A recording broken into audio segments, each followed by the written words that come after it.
Allez, c'est parti. Bonjour, bienvenue à ce nouveau webinaire. Ce matin, on va parler un peu de l'étude qu'on a menée sur le moral de la fonction RH qu'on mène tous les ans depuis plusieurs années pour voir un petit peu comment se portent les RH, quel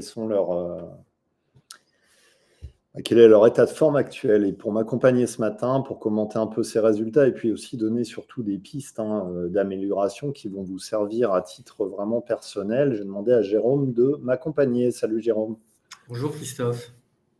Je te laisse te représenter.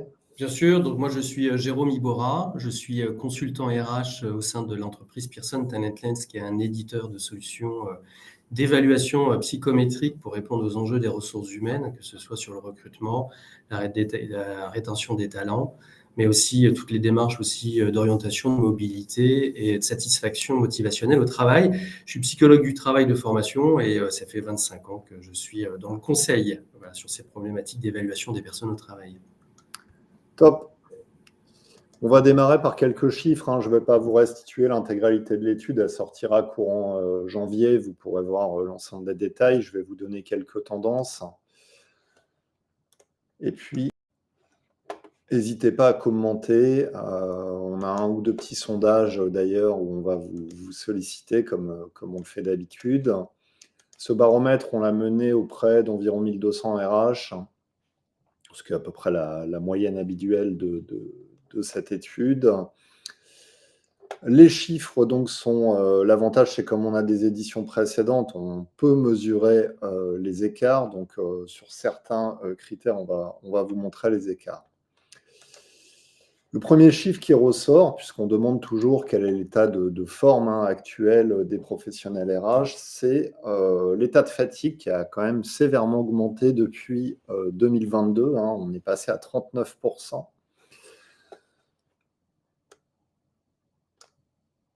Tu m'interromps, Jérôme, quand tu veux intervenir. 65% des RH pensent que leur travail a un impact négatif sur leur bien-être au travail, 4% d'augmentation, donc effectivement c'est corrélé à cet état de forme. 56% subissent une charge de travail lourde ou très lourde, on est à plus 4 points. Bon, on est dans du classique, ça fait ces chiffres-là, ils sont constants, en évolution. Ils avaient baissé un peu en 2021-2022 parce qu'il y a eu l'effet, je dirais, sauveur des RH à cette période. Il y a eu une perception de la fonction RH, une embellie, et donc je pense que ça a reboosté aussi un peu les RH à ce moment-là. Mais là, on se rend bien compte qu'on est sorti du Covid et qu'on retombe un petit peu, j'allais dire, dans les anciens travers, dans les stats qu'on a connus depuis, si on remonte, 2014-2015. Il n'y a pas vraiment d'amélioration sur ces critères. Il y a un critère qui est quand même intéressant en termes d'amélioration et qui est assez notable. Oui, Camille, je pourrais vous envoyer le rapport. C'est la flexibilité au travail. Et ça, je pense que c'est commun à beaucoup d'autres fonctions, pas simplement à la fonction RH. Mais en 2021-2022, les RH s'inquiétaient notamment de ne pas avoir droit à autant de télétravail que les autres collaborateurs. Et ça, bon, ça s'est corrigé au fil des mois, au fil des années, puisque là, 65% des RH indiquent quand même avoir la flexibilité dont ils disposent dans leur travail. Donc ça, c'est quand même relativement intéressant. Ça veut dire que là, il y a eu une vraie évolution. C'est plus 10 points. 10 points, c'est quand même assez énorme sur un panel de plus de 1000 participants versus 2022. Et si on remonte aux années précédentes, alors si on remonte à 2015, on est carrément à plus 30 points d'écart sur la flexibilité qu'ont les RH aujourd'hui pour organiser leur travail.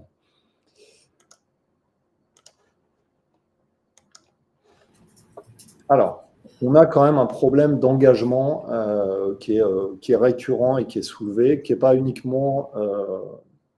Il faut relativiser tous ces chiffres. Moi, je les ai un peu comparés à des études salariées classiques. On n'est pas si loin, en fait, de la moyenne en France. Par rapport à tous ces critères, la fonction RH n'est pas... et pas le caillou dans la godasse de l'entreprise, quoi. C'est ça que je veux dire. C'est qu'en fait, si on fait l'étude auprès de la DSI, de la finance, même du marketing ou d'autres services ou de la prod, enfin peu importe, on va retrouver à peu près les mêmes data et à peu près les mêmes résultats, toutes populations confondues. Ouais, moi, je te le confirme, hein, Christophe, j'ai pu accéder à certaines études, notamment, qui ont montré que ce qui est vrai pour la fonction RH en termes de difficultés actuellement se retrouve également dans d'autres populations en fait, de l'entreprise. Sur cette santé mentale qui finalement a pu être en baisse ces dernières années. Alors, on a plein de facteurs expliquant l'ensemble de ces données. Mais on l'a pu observer également là très récemment parce qu'on a mené une étude également pour un client sur nos propres questionnaires et inventaires de personnalité puisque le client s'inquiétait de voir justement sur certaines dimensions des traits vraiment liés au bien-être des salariés et de se rendre compte qu'effectivement c'était visible également parmi les questionnaires qu'ils pouvaient adresser sur toute catégorie de population et en particulier les jeunes d'ailleurs. Donc ce qui est vrai, ces résultats, ce qui sont vrais, je dirais, sur la fonction RH, peut être extrapolé en fait sur les différentes couches finalement de l'entreprise et quel que soit l'âge, mais les jeunes en particulier. Oui. Alors c'est important de le souligner hein, parce qu'on voit beaucoup de com qui décrit un peu la fonction RH comme une fonction un peu pleurnicharde, tu vois, un peu repliée sur elle-même. C'est pas le cas en fait. C'est juste, c'est comme on le dit, c'est assez proche des autres populations, à cela près que la fonction RH a toujours, je dirais, un temps d'avance dans la perception des choses parce que elle est au premier plan de l'organisation du travail dans son entreprise. Donc, elle sait ce qui va arriver. Elle connaît les conséquences en amont des collaborateurs. Donc, forcément, il y a...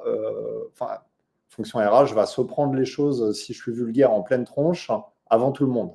Donc, de toute façon, ça, c'est indéniable.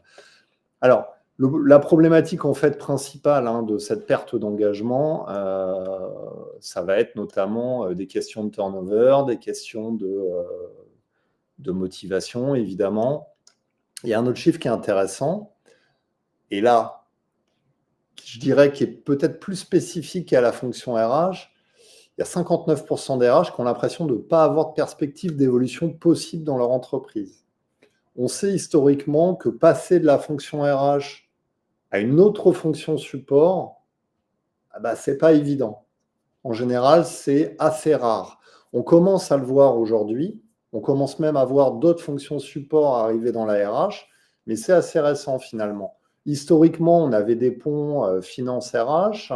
Aujourd'hui, on commence à avoir des ponts marketing RH avec la notion de marque employeur et un développement plus accru des actions de communication interne, mais c'est assez naissant.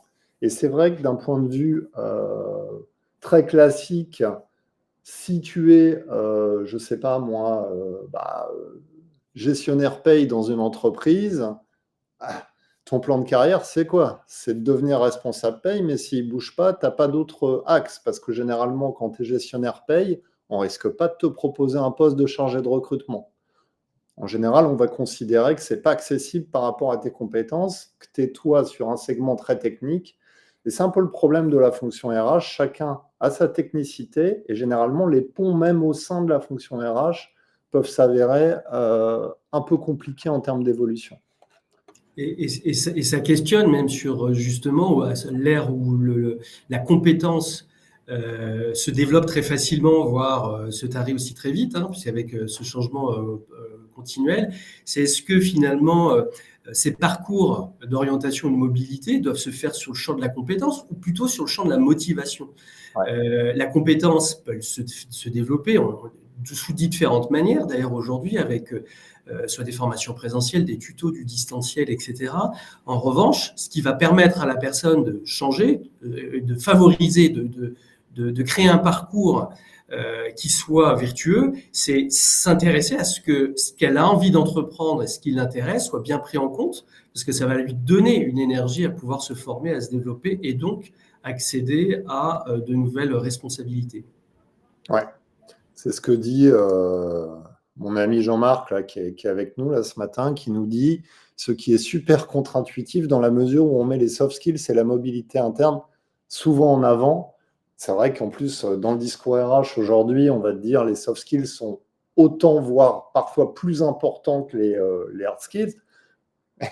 Mais finalement, quand tu regardes au sein même de la fonction RH, c'est pas appliqué en fait, ou rarement appliqué.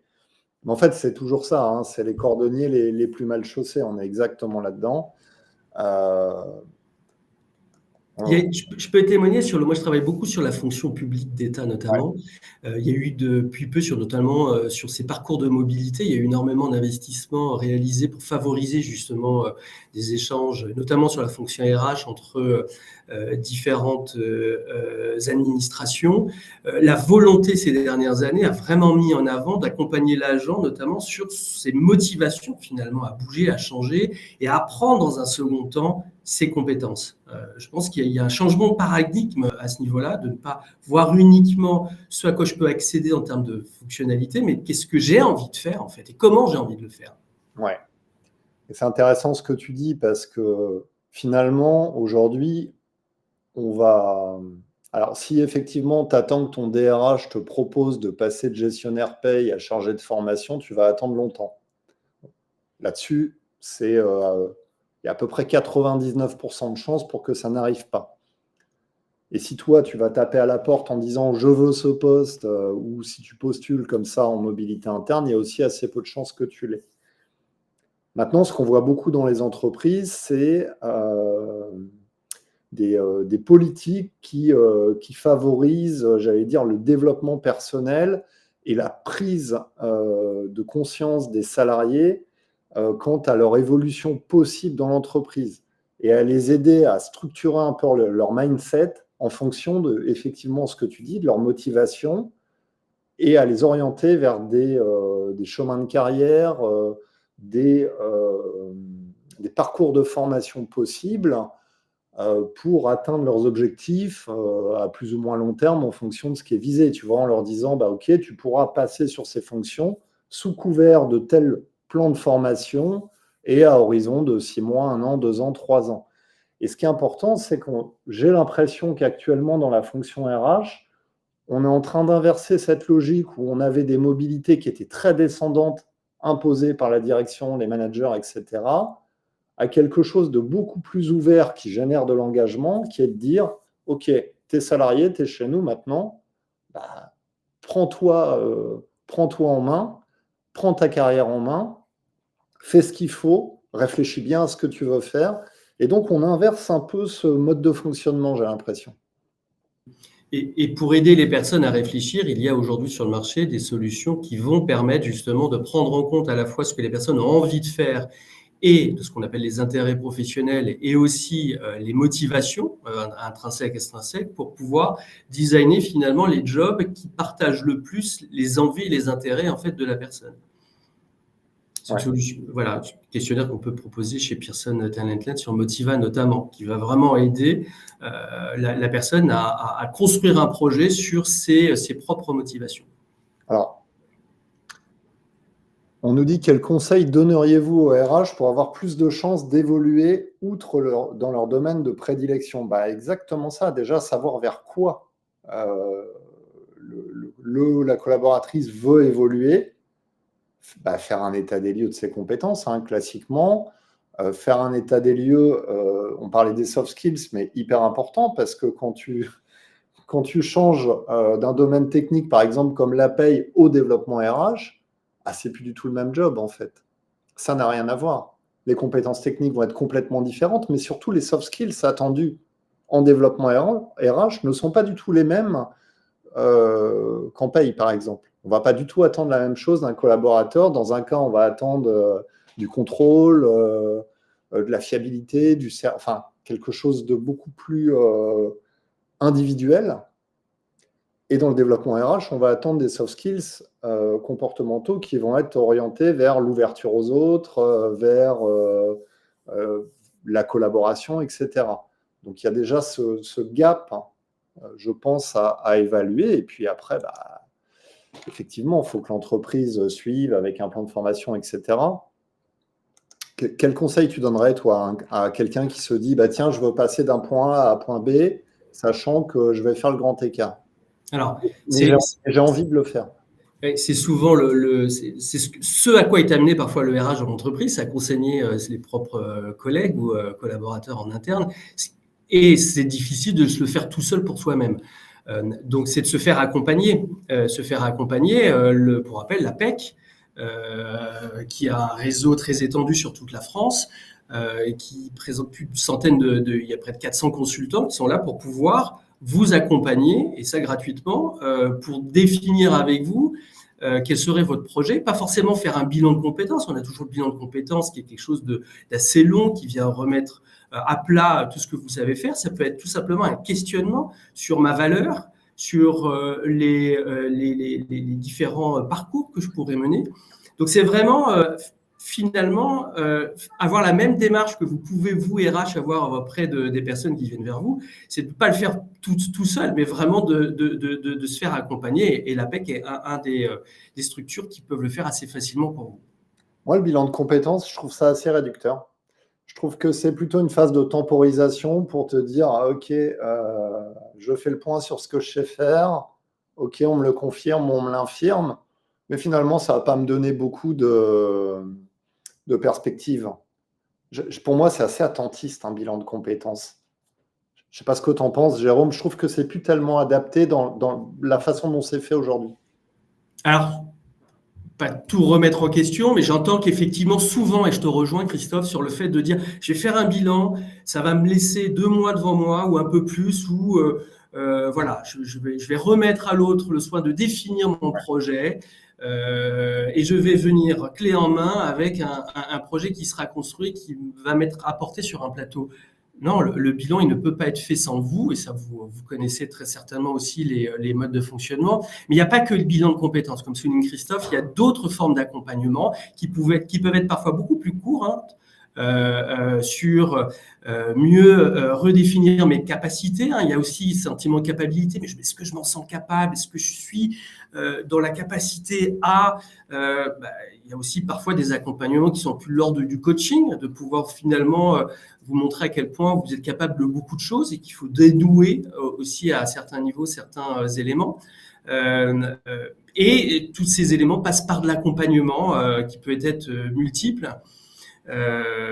Donc à vous aussi d'être acteur quelque part de ces recherches et de la définition de votre parcours et de vos envies, en vous tournant soit vers des acteurs, soit en utilisant des solutions qui vont vous aider à définir ce dont vous avez besoin et comment vous pourrez y accéder.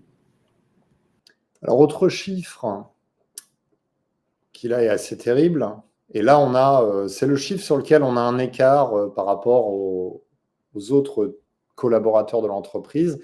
59% des RH envisagent de quitter leur poste. Alors, c'est plus 8 points versus 2022, et c'est surtout plus 13 points par rapport aux dernières études salariales, auprès des salariés de manière globale. Donc là, ça rejoint un peu ce que je disais tout à l'heure. Je pense aussi qu'il y a cette volonté, parce que le RH va tout de suite, lui, être face à sa direction, en fait. Quand le RH va dire voilà ce que je souhaite mettre en place, que la direction va dire non, il le sait en avance de phase. Quand il y a un problème économique dans l'entreprise, il le sait en avance de phase. Donc, je pense que ce que je perçois, moi, c'est que ces études-là auprès des RH, pour moi, c'est une anticipation de ce que vont devenir les études collaborateurs dans les 6 à 12 mois. Parce qu'on sait très bien que cette année particulièrement, on est dans une année complexe. On le voit, dégradation de la note de la France, tout ça, ça va avoir des impacts auprès des entreprises, auprès des investissements, etc. Donc, on sait pertinemment qu'on va avoir des plans sociaux là on en a sur fin 2024, 2025, 2026. Donc, les RH sont en avance de phase. Donc, forcément, ils sont impactés d'un point de vue psychologique bien en amont des collaborateurs. Je pense qu'il y a un effet assez direct avec ça. Je ne sais pas comment tu perçois ça, Jérôme. Mais... Complètement, en fait, sur le fait. Alors, le fait de quitter son emploi, c'est peut-être la meilleure des choses qui puisse être fait, mais pour ceux qui sont très engagés, il y a le burn-out qui vous attend, en fait, hein, parce que le burn-out, c'est une fatigue professionnelle et qui est souvent chez des gens qui sont très investis dans ce qu'ils font et qui ont du mal à prendre le recul. Ça peut être aussi le quiet quitting, hein, qu'on entend. Je mets de la distance, j'en fais le minimum. Puis toutes sortes de formes, finalement, il y a aussi l'arrêt maladie, hein, qu'on voit et qu'on observe aussi pas mal. Donc, face à toutes ces mises à distance, finalement, son job, peut-être qu'il y a peut-être d'autres solutions, il y a peut-être d'autres choses qu'on peut vous proposer. On verra peut-être un peu plus tard comment vous permet d'être acteur, finalement, et de ne pas subir systématiquement, mais au contraire d'être acteur de Votre développement. motivation et de votre développement, tout à fait, oui.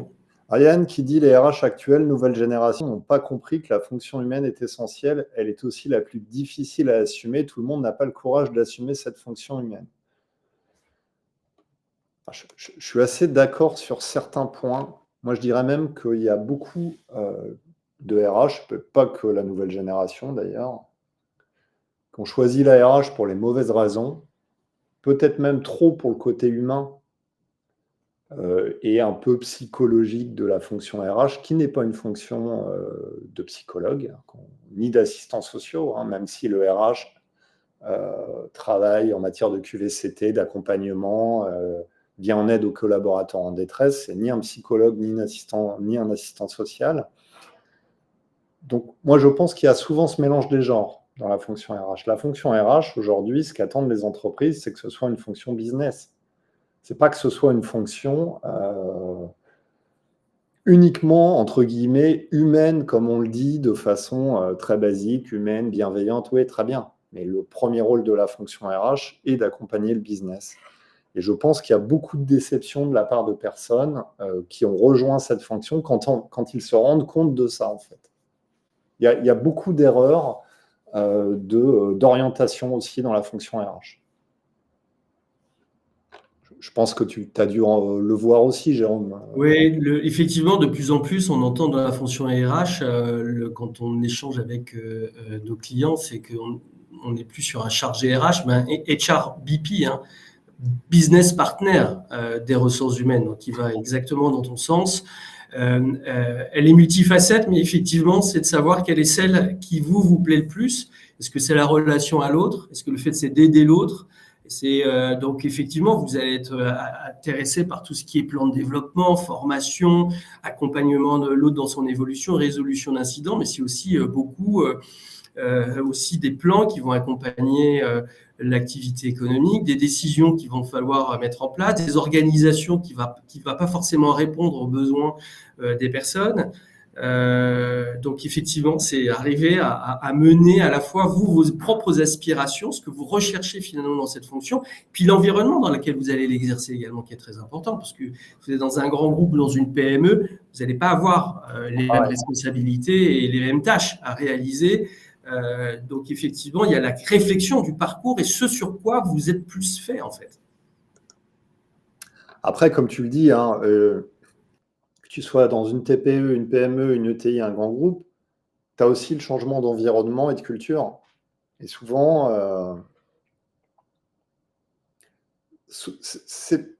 dans ce chiffre, en fait, les RH ne veulent pas quitter la fonction RH. Hein. Qu'on soit bien clair, hein, là, c'est mal formulé. Ils veulent quitter leur entreprise. Ce n'est pas tout à fait la même chose. Ils ne sont pas en train de dire « je ne veux plus être RH, je veux changer ». En 2021, on l'a eu beaucoup plus, ça. Je veux quitter la fonction RH, créer mon entreprise. Enfin, beaucoup plus, c'était quoi 2,5% des répondants qui nous disaient « j'envisage de créer, de mettre à mon compte ». Et je trouve que ça, déjà, on a un retour arrière aujourd'hui. Contrairement à ce qu'on peut lire à droite à gauche. Et on voit d'ailleurs, et moi je le vois même sur LinkedIn, tous les gens qui ont monté leur boîte, qui sont mis à leur compte en 2021-2022, font des posts aujourd'hui pour dire « bon, j'arrête, est-ce que vous avez un poste pour m'embaucher ?» Tu vois, on est déjà dans le retour arrière de ce type de phénomène. Alors, Karine dit il y a toujours un gros manque de développement personnel chez eux, les premiers, c'est dingue. Bah non, parce qu'en fait, c'est pas dingue. C'est exactement comme partout. Le RH qui va s'occuper de vous, il ne va pas s'occuper de lui en premier. Et c'est hyper naturel. Je ne sais pas, moi, par exemple, je sais pas, le boulanger, avant de se faire une baguette pour lui, il va vous la faire pour vous, il va la vendre. Et puis, il gardera du pain s'il en reste. Puis, s'il n'y en a pas, c'est pas grave. Là, c'est un peu pareil, en fait. En général, c'est toujours comme ça. Et donc, oui, en fait, dans la fonction RH, souvent, par exemple, si vous regardez les plans de formation des boîtes, les formations au niveau de la RH, souvent, c'est là où il y en a le moins, parce qu'en fait, ils réfléchissent pour l'organisation, et puis, souvent, ils s'oublient, en fait. Mais c'est presque un réflexe naturel, en fait. Quand on est en charge de quelque chose, souvent, on le fait pour les autres, et on s'oublie. Alors, c'est en train de changer, mais c'est pas quelque chose qui me choque ou que je trouve incroyable. C'est presque un mécanisme naturel, en fait.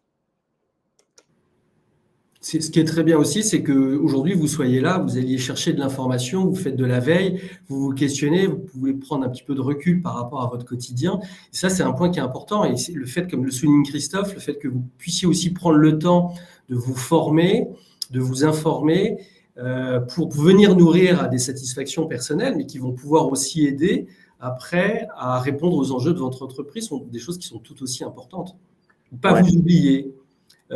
Et considérez que vous êtes aussi important que les personnes que vous accompagnez au quotidien. C'est une chose, et le mettre en avant, que vous aussi vous vous formez, que vous allez chercher des solutions, vous allez chercher des méthodologies, des techniques qui vont vous permettre d'être plus efficace, ou en tout cas permettant de répondre aux enjeux de l'entreprise. Ce sont des choses tout autant importantes. Et quelle belle transition pour le chiffre suivant. 33% des RH estiment que leur fonction est reconnue à sa juste valeur. Alors, j'ai préféré dire ça dans ce sens-là plutôt que 66% considèrent l'inverse, parce que déjà, c'est en augmentation. Donc, c'est assez intéressant, même si vous allez me dire, il n'y a qu'un tiers des RH qui sont reconnus à leur juste valeur. C'est déjà pas si mal. Et de le ressentir et de pouvoir dire, oui, je pense qu'on est reconnu à notre juste valeur, c'est intéressant. Et ce que disait Jérôme est important. Dans ce type de questions, souvent, on va mélanger le perso, un peu d'ego, avec le cadre professionnel. Mais si vous restez assis chez vous, dans votre bureau, à faire votre job de RH en permanence, la tête dans le guidon, vous n'allez pas réussir à prendre le bol d'air nécessaire pour avoir une vision plus élargie, avoir les idées plus claires. Et ce que disait Jérôme, c'est intéressant. Il faut faire son introspection, évidemment, sur ses compétences, mais il faut aussi aller regarder ce que font les autres. Il faut se mélanger. Que toutes les fonctions support le font. Hein. Vous avez des événements, des clubs, que ce soit les DAF, les DSI, dans le commerce, dans le marketing. Dans les RH, c'est pareil. Chez My RH Line, on organise régulièrement des événements, des choses. On le fait pour traiter des sujets, mais on le fait aussi pour que les RH puissent se rencontrer, créer des connexions, pouvoir dire, tiens, j'ai rencontré tel RH et chez eux, ils font comme ça. Et voilà le feedback. Et ça, c'est hyper important. Et ça, je trouve que même ça a un impact sur la motivation qui est hyper fort et sur votre engagement à vous, pas votre engagement vis-à-vis de votre boîte, votre engagement personnel dans ce que vous faites. Je trouve que c'est hyper important d'aller à la pêche aux infos, d'être immergé dans une communauté plus globale que votre entreprise pour travailler votre développement personnel à vous, en fait.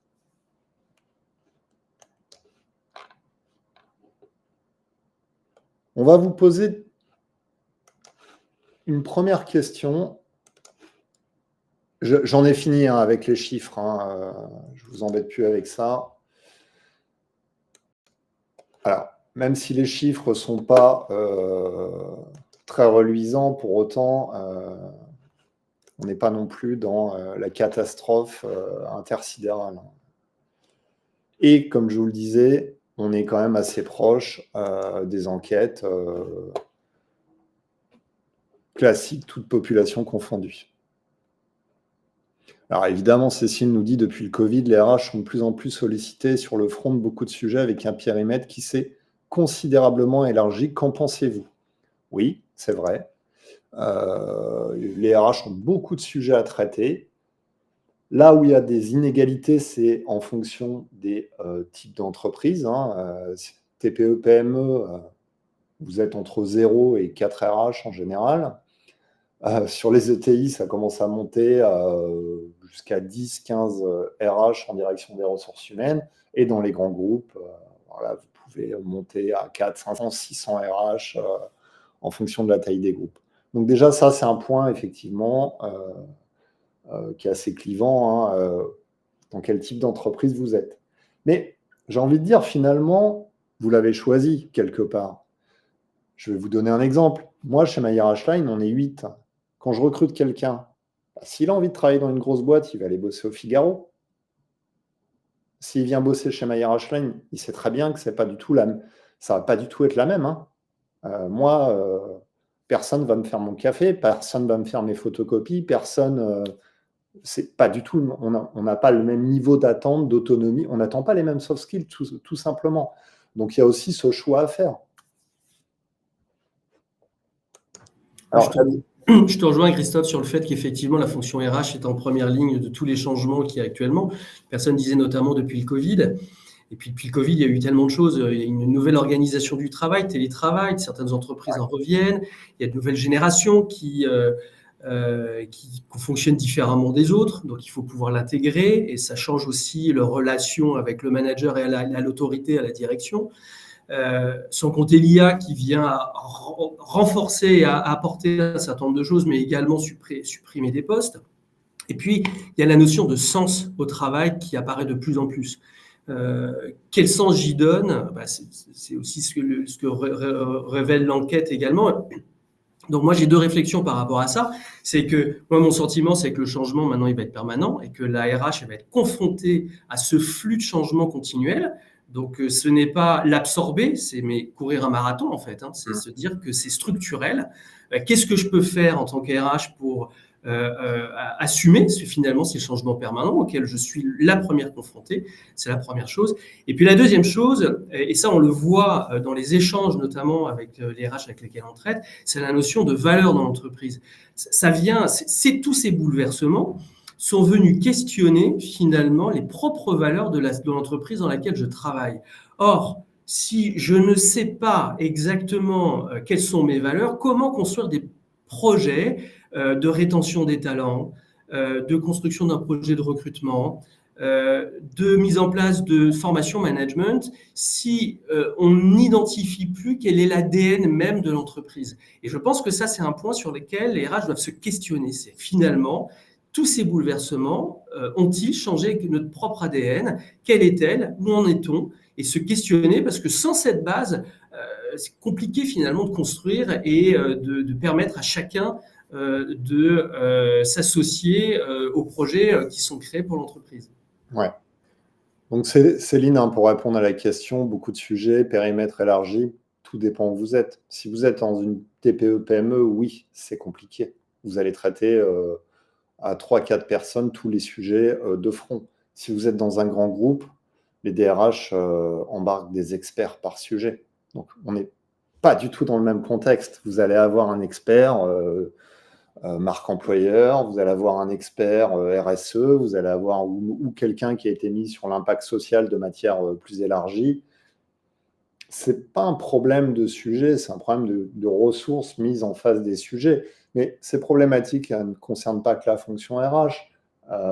Les DAF les ont aussi dans leurs problématiques. On a aussi eu des gros changements structurels. Le DSI, il a, je pense, autant de problématiques que le DRH. On voit la complexification qu'ont apporté la CNIL, la RGPD, l'IA Act.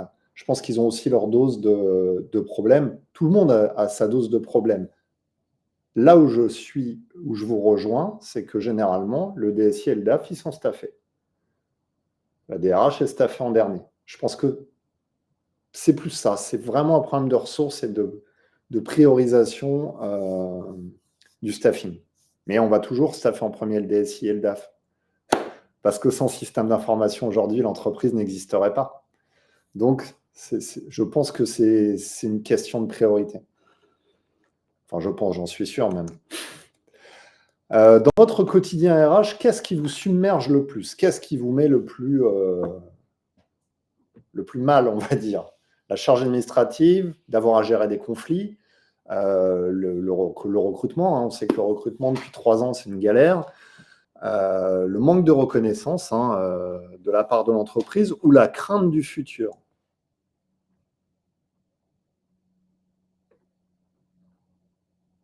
Je n'ai pas mis l'IA. Je considérais que c'était la peur du futur. Je vous laisse répondre.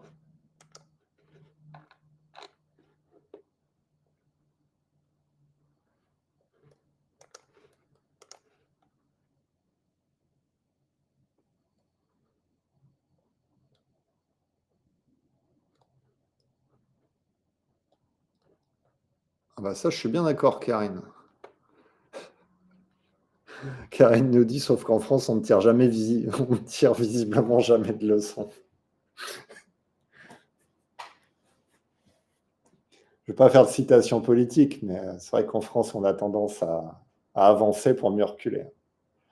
On fait beaucoup de retours arrière. Les évolutions sont assez longues à venir.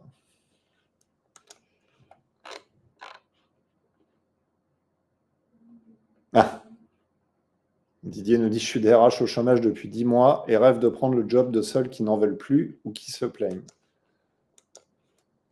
Donc, pour l'instant, c'est la phrase la plus positive qu'on ait eue dans le chat. Et je suis assez d'accord avec ça. Alors, qu'est-ce que ça donne?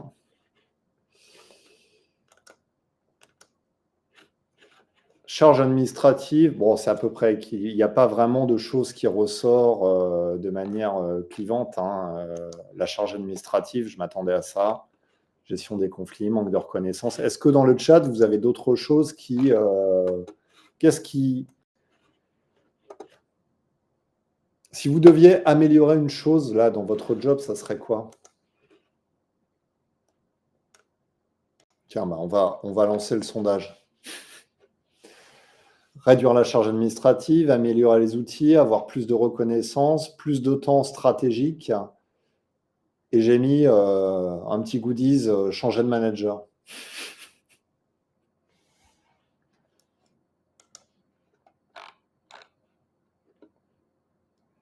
Anne nous dit les tracasseries administratives plus que la charge administrative.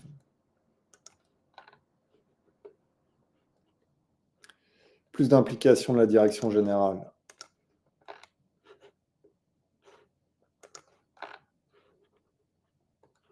Plus de collaboration interservices.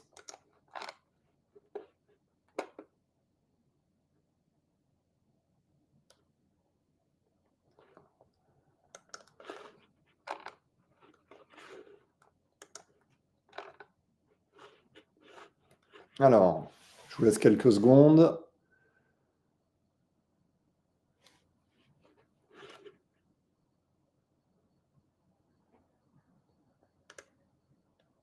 Ok, principalement, vous nous dites plus de temps stratégique.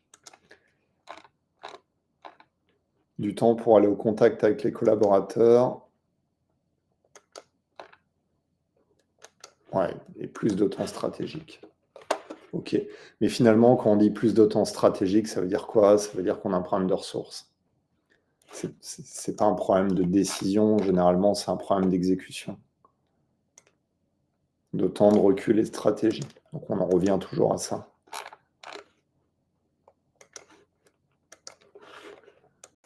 Ok. Donc on est dans ce qui est parfois difficile, ce manque de visibilité, l'investissement des RH. Les collaborateurs ne voient souvent pas la face cachée, pensent que notre travail est simple et sans aucune pression. Ouais, ça c'est un classique. Bon, on va arriver au bon conseil de Jérôme qui va vous donner quelques éléments qui vont vous permettre. Parce que, évidemment, là, tout ce qu'on a soulevé, vous, à votre niveau, vous n'allez pas aller voir votre DG pour lui dire OK, je veux ouvrir 3 postes pour Noël. Ça ne fonctionnera pas. Par contre, il y a peut-être d'autres choses à faire à votre portée. Jérôme, je te laisse un petit peu nous expliquer ça. Eh ben justement, je vais repartir de la question du sondage qui était si vous pouviez changer une chose dans votre quotidien. Aujourd'hui, j'ai envie de vous dire qu'on va vous proposer une méthode, une démarche pour justement améliorer votre quotidien et notamment avec le job crafting.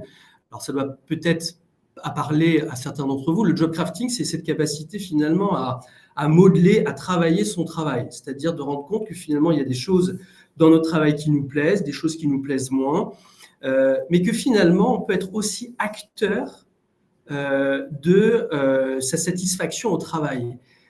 Et pour cela, on va vous proposer une démarche, une méthodologie qui s'appuie également sur l'utilisation d'un questionnaire qu'on appelle My Motivation et qui, lui, s'appuie sur les différentes théories de la motivation. Alors, certains d'entre vous connaissent ces aspects-là, hein, les théories de la motivation. Ça a commencé au siècle dernier avec Taylor et Ford notamment sur la segmentation du travail. Il y a eu les théories de Maslow notamment sur la pyramide et la hiérarchisation des besoins, les 2 facteurs d'Eisenberg sur ce qui motive, démotive, la théorie de l'autodétermination. Bref, on a cumulé comme ça un certain nombre de théories, mais qui sont intéressantes parce qu'elles rappellent finalement qu'on a tous des besoins, des attentes au travail. Et aujourd'hui, ce que je vous propose, comme le disait aussi Christophe tout à l'heure, c'est faire non seulement sa propre introspection, mais aussi de trouver leviers individuels qui répondent à vos attentes pour faire en sorte que votre travail du quotidien soit plus agréable et plus satisfaisant. Alors la démarche, quelle est-elle ? Première chose, c'est qu'on vous offre la possibilité donc d'accéder à ce questionnaire My Motivation, qui est un questionnaire qui prend à peu près une dizaine de minutes et qui va vous présenter une centaine de motivations, et on va vous demander parmi ces centaines de motivations d'identifier ce que les auteurs appellent les ressorts clés de motivation individuelle, c'est-à-dire d'identifier votre profil de motivation qui est singulier, qui est unique, et d'identifier également le niveau de satisfaction de chacune des motivations qui sont les vôtres. Donc, c'est première étape. Il y a un lien qui va vous être adressé, qui a été adressé dans le chat, et vous permet déjà de faire cette introspection, définir votre profil motivationnel et le niveau de satisfaction. Et puis après, il y a une démarche derrière. C'est à partir du moment où j'ai pu faire ce recueil d'informations, cette démarche va consister en donner du sens aux informations. Donc, je vous invite à identifier, vous pourrez identifier les motivations les plus insatisfaites. Vous verrez, c'est assez simple, elles apparaissent en rouge. Et parmi ces motivations insatisfaites, si vous posez certaines questions, c'est qu'est-ce que ça signifie pour moi cette motivation ? Quelle réalité a-t-elle dans mon environnement professionnel et pourquoi elle est insatisfaite ? Donc, de bien la circonscrire, de bien la définir. La deuxième chose, c'est de trouver des solutions. Qu'est-ce que je peux faire ? Qu'est-ce que je peux mettre en place de concret, de simple, qui va me permettre d'augmenter la satisfaction de cette motivation insatisfaite ? Si vous ne trouvez pas de solution, il vous suffira de cliquer sur le petit point d'interrogation qui est à côté de la motivation et le système va vous générer en fait des suggestions qui vont pouvoir être applicables ou non à votre environnement. En tout cas, elles vont alimenter votre réflexion des solutions à apporter. Et parfois, ces solutions, ce n'est pas grand-chose. C'est des petits éléments, des petites choses simples à mettre en place et qui vont faire en sorte que votre quotidien va de nouveau être satisfait. Et enfin, troisième chose, c'est un plan d'action. À partir du moment où j'ai identifié ce qui pouvait être mis en place pour me satisfaire, quel plan d'action est-ce que je mets ? Quels sont les jalons ? Quels sont les KPI que je vais mettre en place et qui vont me permettre d'identifier que ces motivations ont bien été satisfaites. Donc voilà, on vous offre avant Noël l'accès questionnaire et à cette démarche. Elle va être ouverte quelques jours, donc profitez-en. Vous devez créer un compte. Ce compte va être nécessaire pour accéder à vos résultats résultats qui seront immédiats à l'issue de cette passation. Là, voilà, vous pouvez utiliser le QR code également. Donc, faites-le, puisque nous pensons avec Christophe qu'un des moyens pour vous d'embellir votre quotidien, c'est d'être finalement acteur finalement de votre satisfaction au travail.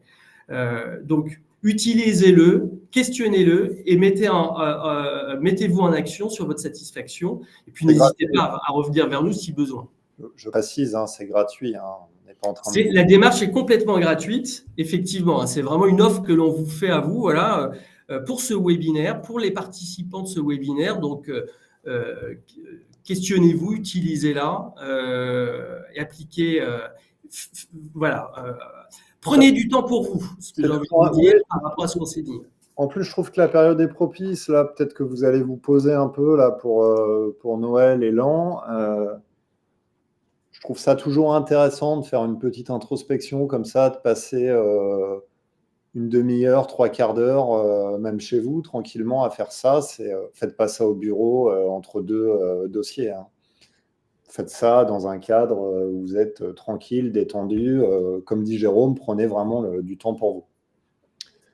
Et c'est un peu la conclusion parce qu'on a déjà débordé d'1 minute. Merci Jérôme. Merci à toi de ton invitation, Christophe.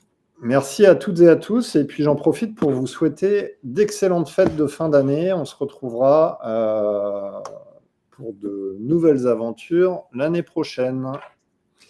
Merci beaucoup. Au revoir. Au revoir, bonne journée. Au revoir à toutes et à tous.